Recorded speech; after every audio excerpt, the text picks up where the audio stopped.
இன்றைக்கி நம்ம ரசகுல்லா எப்படி செய்கிறதுங்கிறத வீட்டிலேருந்து செய்கிறது எப்படிங்கிறத பார்க்க போகிறோம். ரொம்ப ஈஸியானது. நம்ம எல்லோரும் நினச்சிக்கிட்டு போகிறோம் ரொம்ப கஷ்டமான பலகாரம்ட்டு.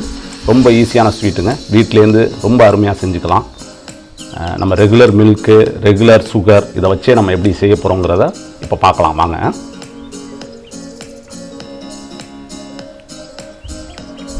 பாலை நல்லா சுட வச்சுக்கோங்க. இனிப்பால் எந்த வகையான பாலாக இருந்தாலும் சரி, நல்லா ஒரு எப்படி தயிர் காய்ச்சுவோம்ல முன்னாடி அதுமாரிக்கே நல்லா சுட வச்சுங்க. நல்லா கொதித்து வந்த பிறகு அதோட கொஞ்சம் லெமன் இல்லைன்னா தயிர் இல்லைன்னா வினிகர், இது மூணில் ஏதாவது ஒன்று நீங்கள் சேர்த்துங்க. ஒரு 2 டீஸ்பூன் உரம் ஊற்றுறோம்ல நம்ம தயிருக்கு அதுமாரிக்கே ஊற்றிக்கணும். கொஞ்சம் நேரத்தில் பார்த்திங்கன்னா அது பால் திரிஞ்சு நல்லா கட்டி கட்டியாக வந்துடும்.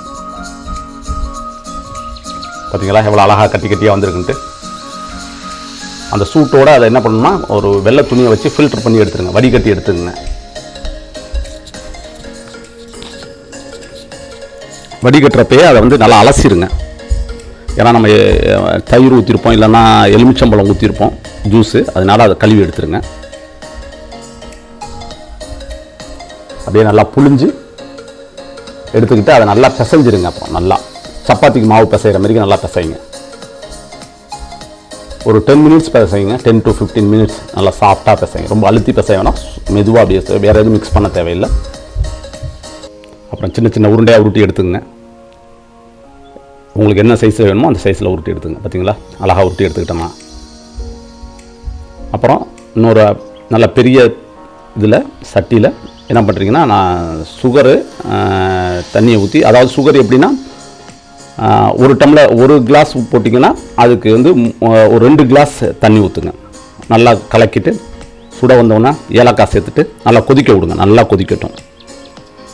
அதாவது 1க்கு 2 இல்லைன்னா 2.5 அது கூட வச்சுக்கலாம். நீங்கள் நல்லா கொதி வந்த பிறகு நீங்கள் உருட்டி வச்சுருக்க அந்த ரசகுல்லாவை நீங்கள் இதில் எடுத்து போட போகிறீங்க. நல்லா கொதிக்கட்டும், வேக விடணும். அந்த வெள்ளைப்பாகுலேயே நல்லா வேகட்டும். அது 10 மினிட்ஸ் கொதிக்க விடுங்க. அப்படியே 10 மினிட்ஸ் கொதித்த பிறகு அப்புறம் சிம் ஆக்கிட்டு அதில் ஒரு 10 மினிட்ஸ் கொதிக்க விடுங்க. சிம்லேயே வச்சு கொதிக்க விடுங்க. அப்புறம் ஓவர் நைட் அப்படியே மூடி வச்சிட்டிங்கன்னா, ஓவர் நைட் கழிச்சு, அதாவது 4 to 5 ஹவர்ஸ் அதை எடுக்கக்கூடாது. அதை எடுத்துட்டிங்கன்னா நல்லா ஊறி உங்களுக்கு ரசகுல்லா சூப்பராக வந்துடுங்க. வீட்டில் செஞ்சு பாருங்கள். ரசகுல்லா சூப்பரா? இல்லை